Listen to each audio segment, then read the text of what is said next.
என்ன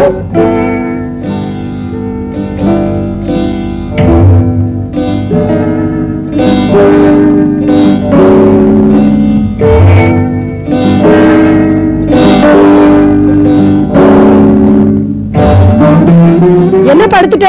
அப்புறம் first standard admission எப்படி கிடைக்கும்?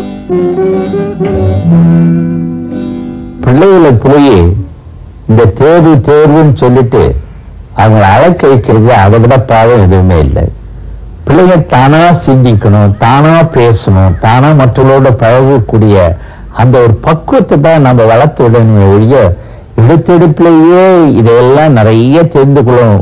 முக்கியமா பாவம்னா இப்ப இந்த நர்சரி பள்ளிகள்ல படிக்கிற பசங்களுக்கு எனக்கு பாவம் ரொம்ப பரிதாபமா இருக்கும்.